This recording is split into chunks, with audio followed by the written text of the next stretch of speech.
The massive alien ship moved through space like a silver whale swimming through an ocean of stars. Commander Velthar stood on the bridge, his blue skin glowing softly in the dim light. His 4 eyes focused on the strange signals coming from the small yellow star ahead. "Commander, we are getting stronger signals now," said his communications officer. The officer's tentacles danced over the control panel.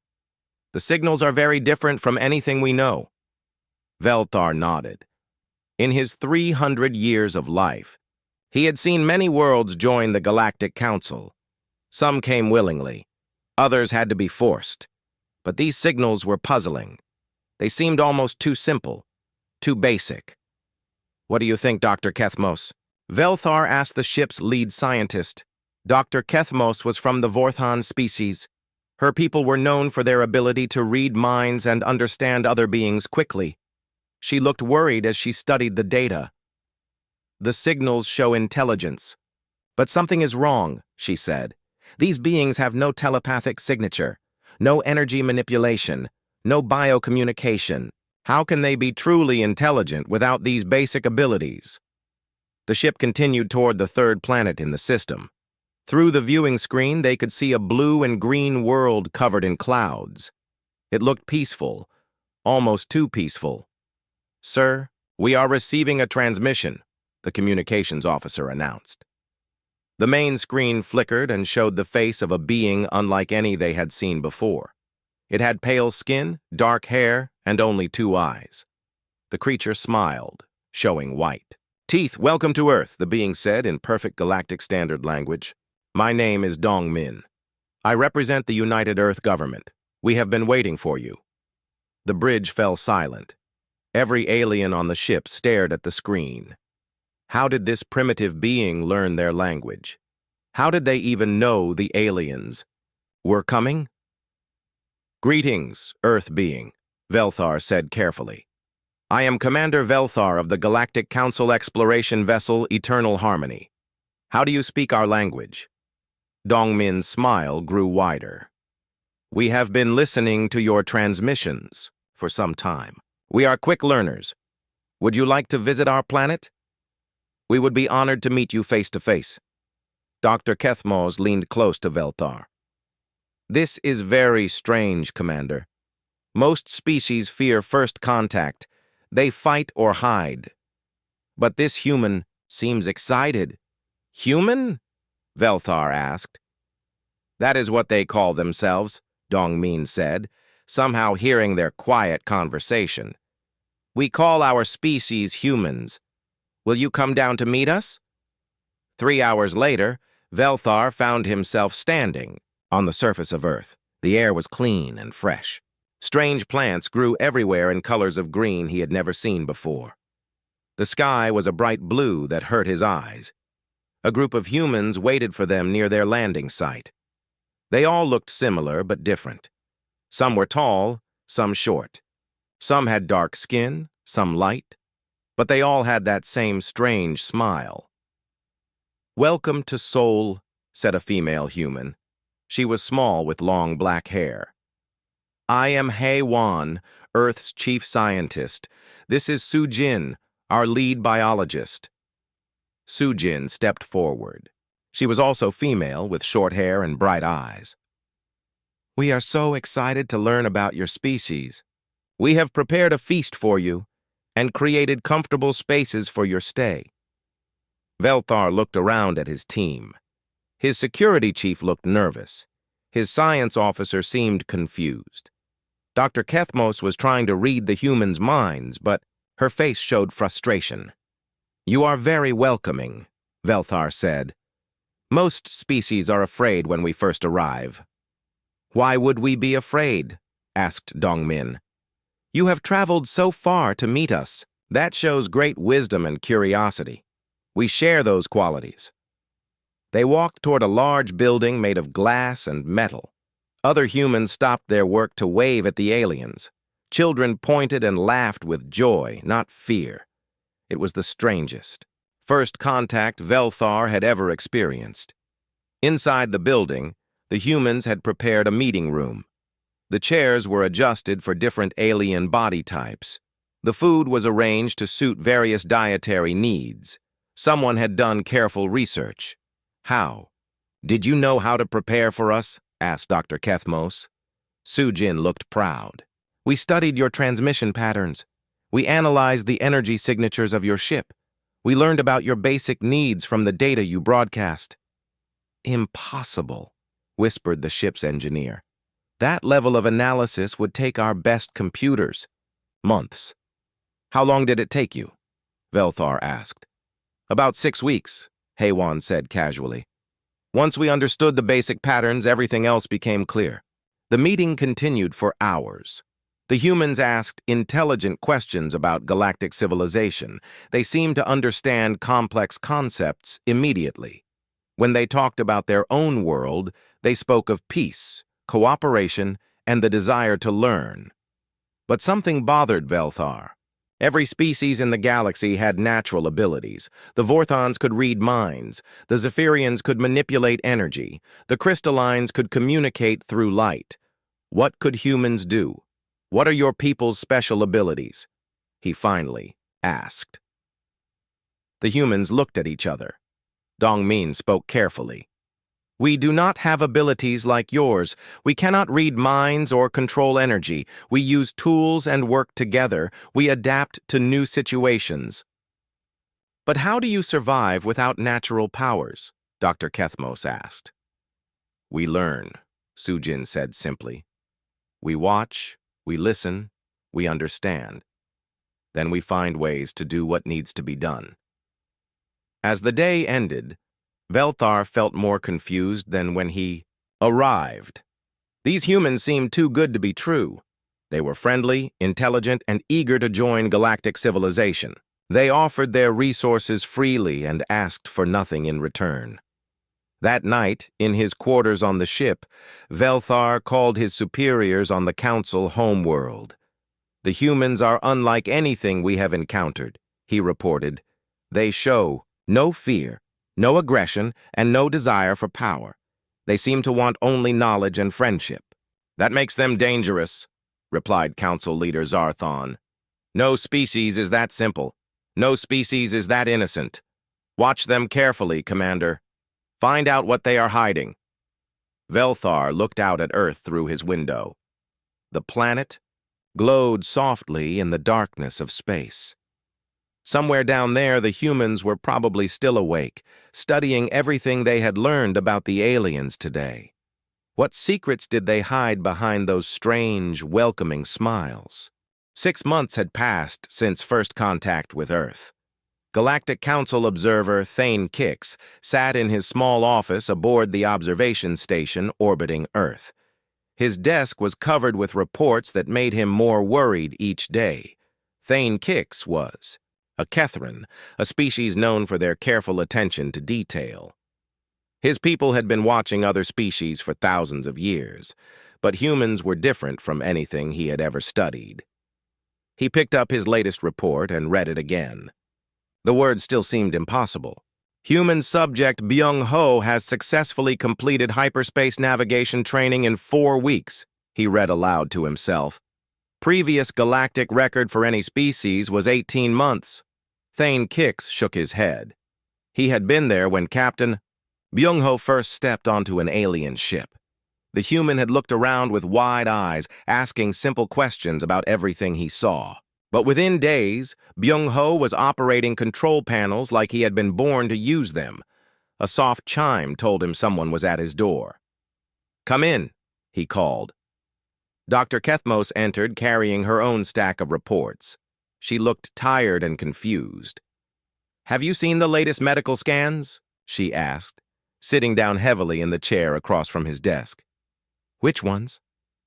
There are so many strange results. I cannot keep track. Dr. Kethmos opened her tablet and showed him brain scan images. These are from the human crew of their first interstellar ship. Look at the neural pathways. Thane Kix studied the colorful images. Human brains looked different from other species, but that was normal. What was not normal were the constantly changing patterns of activity. Their brains are rewiring themselves. Dr. Kethmos said quietly. Every day new connections form. Old ones strengthen.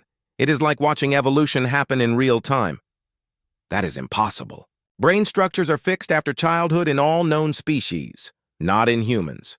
Watch this. She touched the screen, and the images began moving like a video. This is Mi Young, their ship's engineer. This scan was taken yesterday. Watch what happens when she learns to use a Vorthan crystal drive. The brain image showed normal human activity. Then, as they watched, new pathways began forming. Sections that had been dark suddenly lit up with activity. Within minutes, the human brain had created entirely new neural networks. She learned to operate our most complex technology in under an hour, Dr. Kethmos said. But that is not the strangest part. Look at this. She showed him another scan. This is Tae-wook, their navigator. After spending time with crystalline crew members, his brain started showing energy patterns similar to theirs. He cannot manipulate crystals like they can, but his brain is trying to copy their thought processes. Thane Kix felt a chill run through his body. Are you saying humans can change their brains to match other species? I do not think they do it on purpose. They seem unaware it is happening. But yes, that appears to be exactly what they are doing. A communication alert sounded on Thane Kix's desk. The message was marked urgent and came from the diplomatic station on Earth. Observer Thane Kix, please review attached behavioral analysis immediately. Something disturbing has occurred. Ambassador Vel Noth. Thane Kix opened the attached file. It contained video recordings from the Human Diplomatic Training Center. He watched as human diplomats practiced meeting different alien species. In the first video, a human named Young Su was learning Zephyrian greeting customs. The Zephyrian instructor showed him the complex dance-like movements that his people used to show respect. Young Su tried to copy them but looked clumsy and awkward. The second video was from 1 week later. Young Su performed the same greetings, but now his movements were perfect. More than perfect. They had the exact rhythm and grace of a born Zephyrian. How is this possible? Thane Kix whispered. Dr. Kethmos leaned forward. Watch the third video. In this video, Young Su was meeting with actual Zephyrian diplomats, but something was wrong with the recording. The translation system kept switching languages, becoming confused about who was speaking. The translator thinks Young Su is Zephyrian, Dr. Kethmos explained. His body language, his speech patterns, even his bioelectrical signature, they all match Zephyrian norms. The machine cannot tell the difference. Thane Kix stood up and walked to his window. Below, Earth turned slowly in space. Cities sparkled like jewels on the night side. It looked so peaceful, so normal. There is more, Dr. Kethmos said behind him. The humans working with different species are all showing the same changes. Those working with Vorthans are developing telepathic sensitivity. Those working with crystallines are starting to resonate with crystal frequencies. And those working with your people, Thane Kix, are becoming more observant and detail-focused.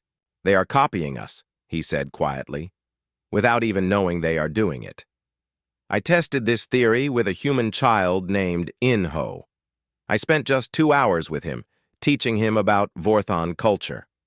By the end of our session, he was unconsciously mimicking my posture, my speech patterns, even my thought processes. Thane Kix turned around. What did you tell his parents? Nothing yet. But Inho's parents have noticed changes too. They say he has been acting strangely since our meeting. More thoughtful, more careful, more like... She paused. More like a Vorthan. Yes. They sat in silence for several minutes. Finally, Thane Kix activated his communication system. This is Observer Thane Kix calling Council Central Command. Priority Alpha message. The screen flickered and showed the face of Council Leader Zarthon. Report, Observer. Sir, we may have a serious problem with the human species. They appear to have an ability that we have never encountered before. Explain. Thane Kix chose his words carefully. Humans are unconsciously copying the behavioral and neural patterns of other species. They are not reading minds or shape-shifting. They are becoming more similar to whatever species they interact with most. Zarthon's expression grew serious. Are you certain of this? The evidence is overwhelming. Their brains physically change to match the thought patterns of other species. Their behavior adapts to mirror whatever they are exposed to, and they seem completely unaware that it is happening. How fast does this adaptation occur? Days, sometimes hours? The speed appears to depend on how much time they spend with a particular species. Zarthon was quiet for a long moment. When he spoke again, his voice was cold. Observer Thane Kix, you are to share this information with no one else. Continue your observations, but do not let the humans know what you have discovered. We must understand the full extent of this ability before we decide how to proceed. The communication ended. Thane Kix looked at Dr. Kethmos, who had gone very pale. What do you think this means? She asked. Thane Kix thought about all the species in the galaxy. Each one had spent millions of years developing their unique culture, their special abilities, their individual identity. If humans could unconsciously copy and blend these traits, what would happen to the galaxy's diversity? I think, he said slowly, we may have discovered something that could change everything we know about what it means to be a distinct species. Outside his window, Earth continued its peaceful rotation, unaware that its greatest secret was slowly being revealed. Dr. Ji-hoon looked at the brain scan results on his computer screen for the third time. Something was wrong, but he could not figure out what. The alien visitors had been coming to his medical center for routine checkups for months now. Each time. They seemed more nervous than before. Ji-hoon was Earth's lead neurologist. He had studied human brains for 20 years. When the aliens arrived, he was excited to learn about their different brain structures, but lately their reactions to his work worried him. Dr. Ji-hoon? His assistant knocked on his office door. The Vorthon delegation is here for their scheduled appointment. Send them in, please. 3 Vorthons entered his office. Dr. Kethmos led the group, followed by 2 younger scientists. All 3 looked uncomfortable.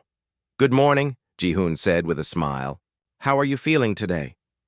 We are well, Dr. Kethmos replied, but her voice sounded strained. We need to discuss something important with you. Of course. Please sit down. The Vorthons sat carefully in the human-sized chairs. Dr. Kethmos placed a data tablet on the desk between them. Dr. Ji-hoon, we have been reviewing the brain scan data you shared with our scientists last month. We have some concerns. Ji-hoon frowned. Concerns? The scans show normal human brain activity. Is there something wrong with our equipment? No, your equipment is fine. The problem is not with your machines. It is with what they are showing us. Doctor, Kethmos activated the tablet. Brain scan images filled the screen. They showed the neural activity of several humans who worked closely with alien species. These scans show something that should not exist, she said quietly. Human brains are changing in ways that we thought were impossible. I do not understand. Human brains change all the time. We learn new skills, form new memories. That is normal. This is not normal learning. Dr. Kethmos pointed to a specific area of the brain scan. Look at this section. This human has developed neural pathways that match crystalline thought patterns. But humans do not have the biological structures needed for crystal communication. Ji-hoon studied the image carefully. You are right. That is strange. But maybe humans are more adaptable than we thought. Dr. Ji-hoon, do you understand what this means? This human's brain is trying to become like a crystalline brain, without surgery, without genetic modification, just through exposure. Before Ji-hoon could respond, his assistant's voice came through the intercom. Doctor, we have an emergency in the Children's Medical Center. Please come quickly. The group hurried through the hospital corridors to the children's wing. In one of the examination rooms, they found a scene that made everyone stop and stare. 10-year-old human boy named Inho sat on the examination table. Next to him stood a Vorthon diplomat who had been visiting the school. The boy was perfectly copying every movement the Vorthon made. When the alien raised his hand, Inho raised his hand. When the alien tilted his head, Inho tilted his head, in exactly the same way. "How long has this been happening?" Ji-hoon asked the nurse. "About an hour." The Vorthon visitor came to talk to the children about his planet. Inho seemed very interested, but then this started happening. "We cannot get Inho to stop copying the alien." Dr. Kethmos approached the boy carefully. "Inho, can you hear me?" The boy looked at her and nodded. But when Dr. Kethmos spoke in the Vorthon language, Inho responded in the same language. Perfect pronunciation, perfect grammar. "That is impossible," whispered one of the Vorthon scientists. "The child learned our language in 1 hour?" "Not just the language," Dr. Kethmos said with growing alarm. "Look at his posture, his facial expressions, his hand movements. He is behaving exactly like us." Ji-hoon quickly connected Inho to a portable brain scanner. The results appeared on a small screen. The boy's neural activity showed patterns that looked partially human and partially Vorthon. "His brain is changing while we watch," Ji-hoon said in amazement. "New connections are forming every minute."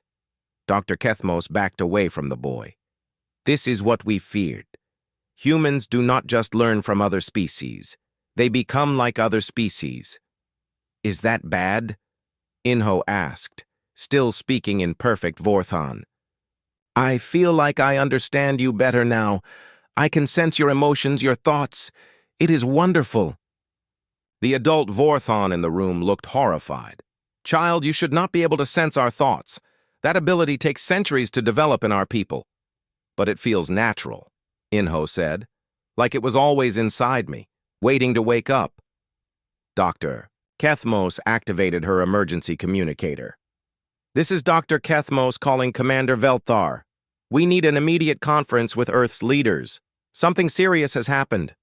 2 hours later, the conference room at the United Nations building was filled with worried faces. President Kyung-soo sat at the head of the table, flanked by General Yoon-ji and other Earth leaders. Across from them sat Commander Velthar and his senior staff.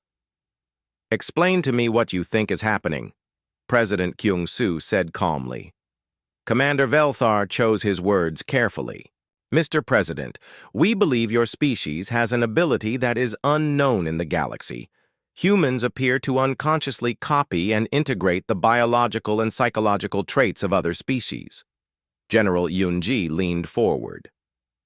"What does that mean?" "Exactly?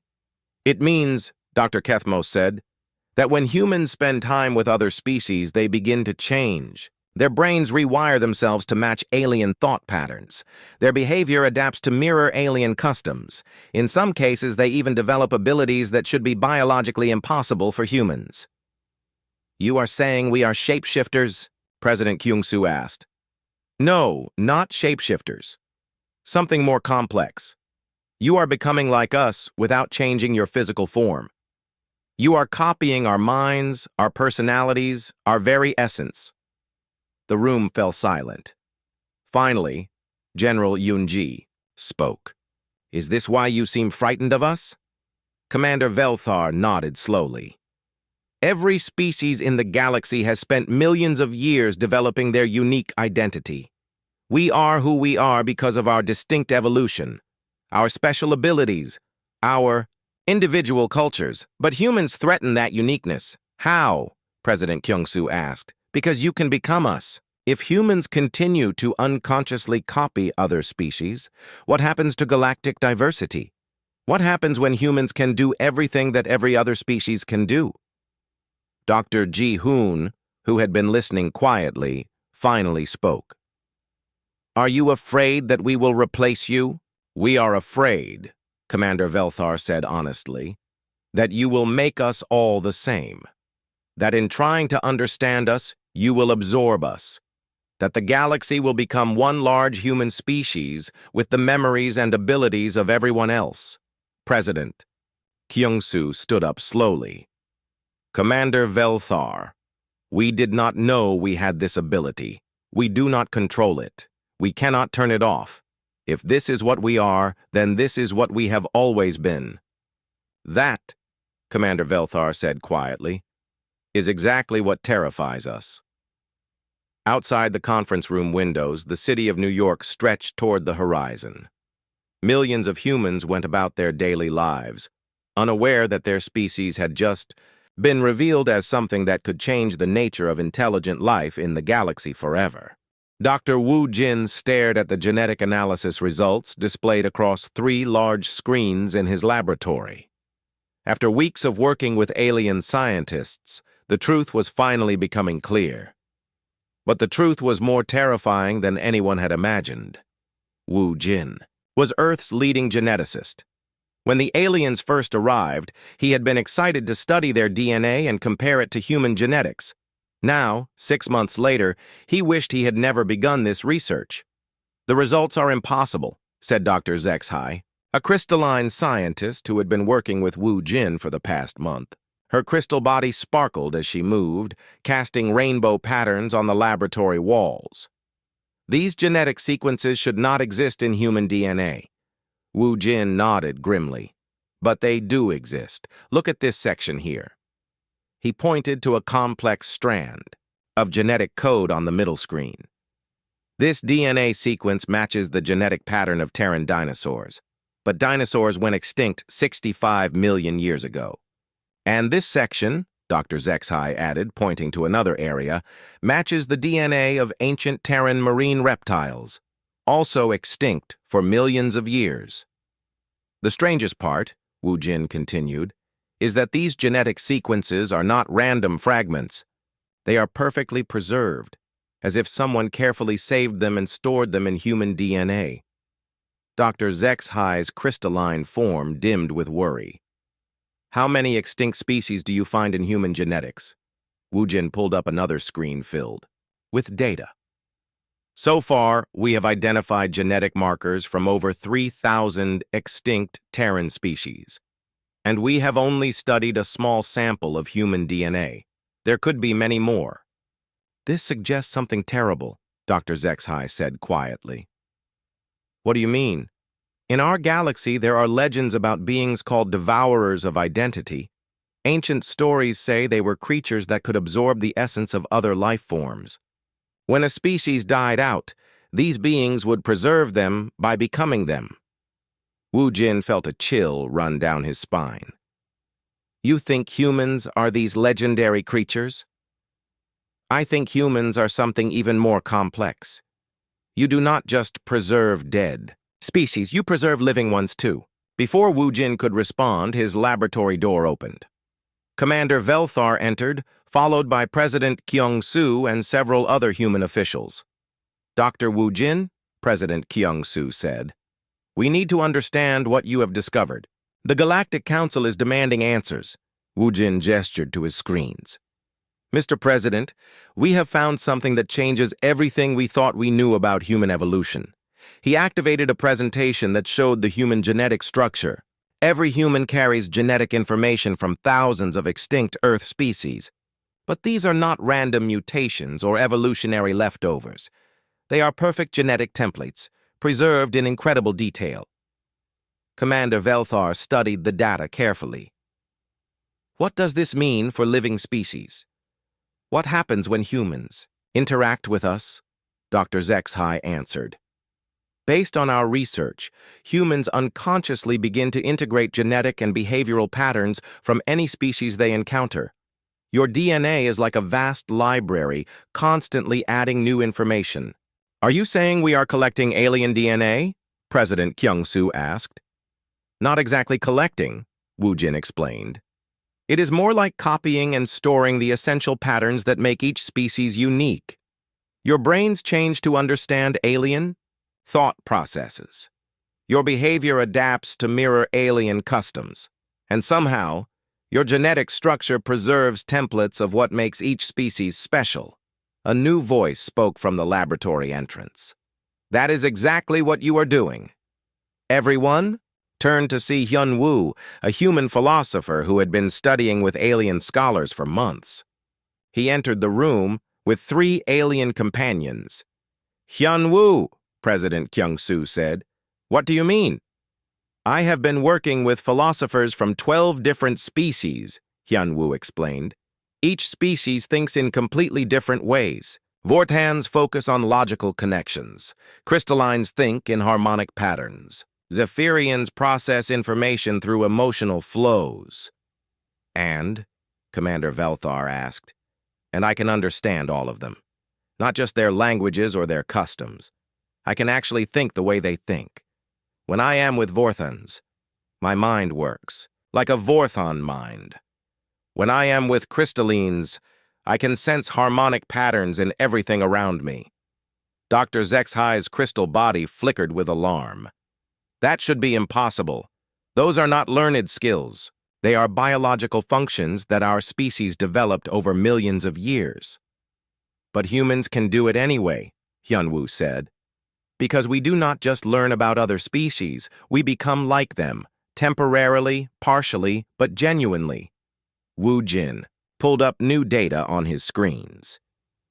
"This explains what we found in human genetics. Every time humans encounter a new species, they begin integrating that species' essential patterns. Not just behavior or language, but the fundamental genetic and neurological structures that make that species unique." "But why?" President Kyung-soo asked. "Why would humans have this ability?" A new voice answered from behind them. "Because you are living archives." They turned to see Min Seo, a human historian who specialized in studying Earth's past. She carried a tablet filled with research data.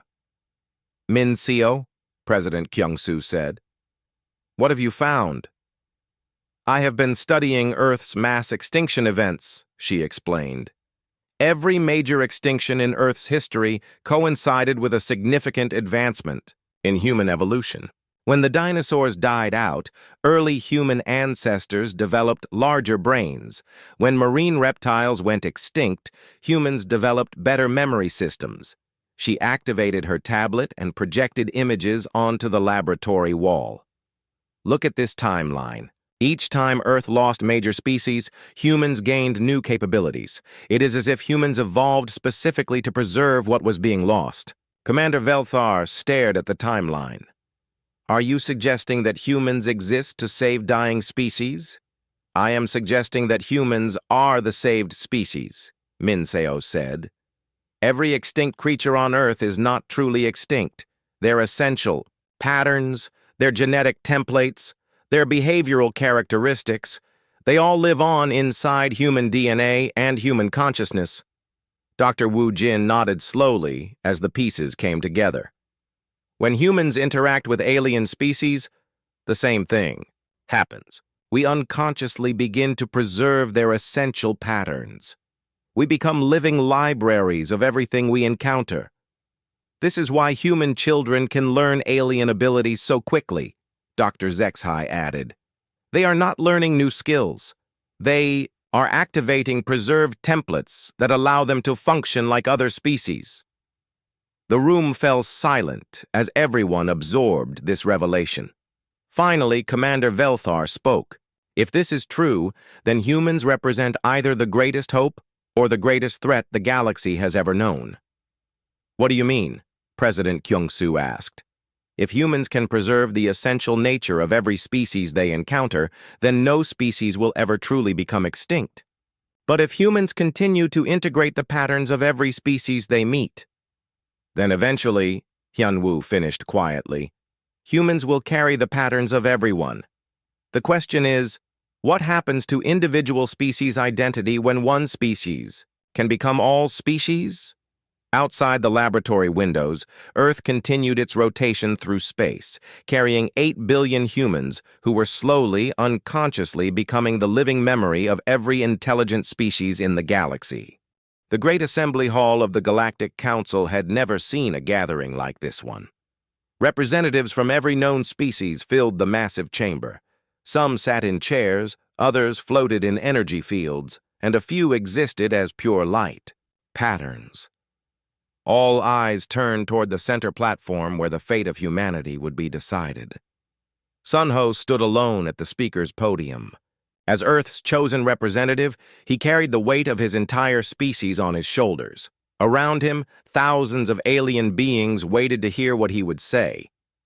Council leader Zarthon activated the Universal Translator and spoke. The Galactic Council will now hear the case of the human species. Sunho of Earth, you may speak. Sunho looked out at the sea of alien faces. Some showed curiosity, others fear, and many showed anger. He took a deep breath and began. Honored members of the Galactic Council, I stand before you as a human being. I cannot change what we are. I cannot control the ability that frightens you. But I can tell you the truth about humanity. He paused and gestured to the viewing screens around the chamber. Images of Earth appeared, showing its history from space. My species did not choose to become living archives. We did not decide to preserve the patterns of other life forms. This ability developed naturally over millions of years, as our world faced disaster after disaster.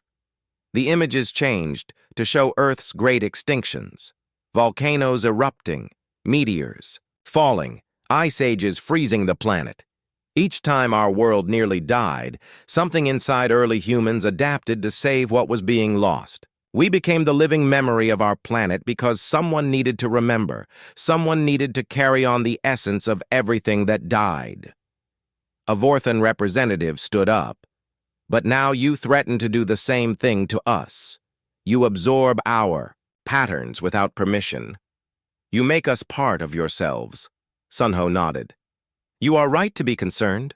We do absorb patterns from other species, but we do not steal them. We preserve them. What is the difference? Called out a crystalline delegate. The difference, Sunho replied, is that you continue to exist. When humans interact with your species, we do not replace you. We become able to understand you, to think like you, to feel what you feel. But you remain yourselves. He activated a new set of images showing human-alien cooperation over the past months. Look at Captain Bong Ho. He learned to navigate hyperspace by temporarily thinking like a Zephyrian. But the Zephyrian teachers who trained him are still Zephyrian. They lost nothing. They gained a student who could truly understand their methods. But what happens in the long term? Asked Commander Velthar. If humans continue to integrate alien patterns, will there be any difference between humans and other species? Before Sunho could answer, a commotion arose from the human section of the assembly. A young girl named Jae Young had stood up. She was only 12 years old, but she had been experiencing something remarkable over the past few days. May I speak? She asked in a voice that somehow carried to every corner of the massive hall. Council leader Zarthon looked surprised. The child wishes to address the assembly? Please, Sunho said. She has something important to show you. Jae Young walked to the center of the platform. As she moved, something strange began to happen. The emotional atmosphere in the hall started to change. I can feel all of you, she said simply. Right now I can sense the emotions of every species in this room. A murmur of impossibility rose from the assembled delegates. The Vorthons are afraid, but trying to be logical about their fear, Jae Young continued. The crystallines are resonating. With harmonic patterns of concern, the Zephyrians feel waves of uncertainty flowing through their energy forms. Dr. Kethmos stood up suddenly. That is impossible. No single being can sense the emotions of multiple species simultaneously. Our emotional systems are completely different. You are right, Jae Young said. They are different. But for a few minutes, I can become enough like each of you to feel what you feel. I am not reading your minds. I am becoming temporarily similar to your minds. She closed her eyes and her expression changed.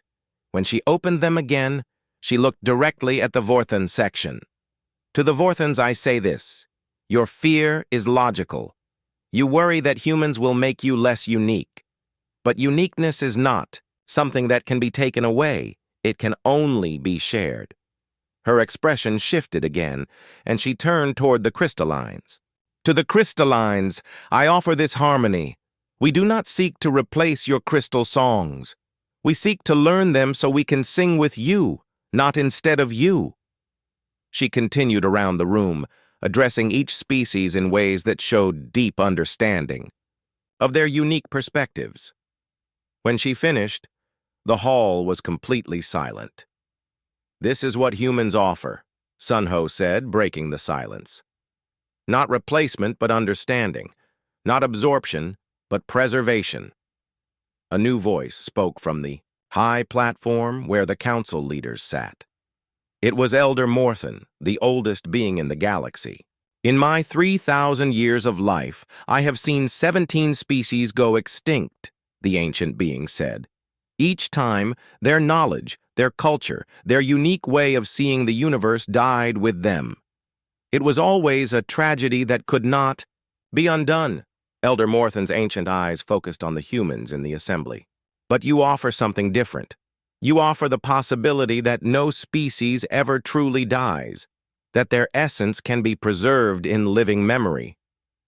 But at what cost? Demanded a representative from the hegemony. If humans can become like any species, what happens to the boundaries between us? What happens to individual species identity? Chang Min, Earth's ambassador to the council, stood to answer. The same thing that happens when you learn a new language. You do not stop speaking your native tongue. You simply become able to communicate with more people. He walked to the center of the platform beside Sun Ho and Jae Young. Humans do not seek to eliminate differences between species. We seek to bridge them. When a human learns to think like a Vorthon, both humans and Vorthons benefit. The human gains understanding, and the Vorthon gains someone who can truly comprehend their perspective. And when species face extinction, Sun Ho added, humans offer something no one else can provide. We offer to carry their essence forward, not to replace them, but to ensure they are never forgotten. Council leader Zarthon stood slowly. The entire assembly watched as he prepared to speak the decision that would determine humanity's fate. The council has heard all arguments, he said. The human ability to preserve and integrate the patterns of other species is unprecedented. It represents both an opportunity and a risk.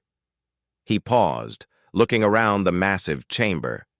After much deliberation, the Galactic Council offers humanity a choice. You may join our civilization as the keepers of memory. Your role would be to preserve the essential patterns of any species that faces extinction. You would become the living archive of galactic civilization. But, he continued, you must also accept responsibility for this power. Humans who work closely with other species must be trained to understand the implications of their abilities, and the integration of alien patterns must be done with the consent and cooperation of those species. Sun Ho felt relief wash over him. We accept this responsibility. Humans will serve as the galaxy's living memory, preserving what might otherwise be lost forever. Elder Morthen spoke one final time. Then let it be recorded. Humanity shall be known as the archivists of life. They will ensure that no species, no culture, no unique perspective is ever truly extinct. As the assembly began to disperse, Jae Young tugged on Sun Ho's sleeve. What happens now? She asked. Sun Ho smiled and looked out at the thousands of alien beings preparing to leave. Now, we learn to carry the memories of the galaxy. And we make sure that every species that ever existed will live on through us. Outside the great assembly hall, stars wheeled through space, each one potentially home to unique forms of life. And on a small blue planet called Earth, 8 billion humans prepared to become the guardians of galactic diversity, ensuring that the terrifying secret that had once threatened the galaxy would instead become its greatest hope for immortality.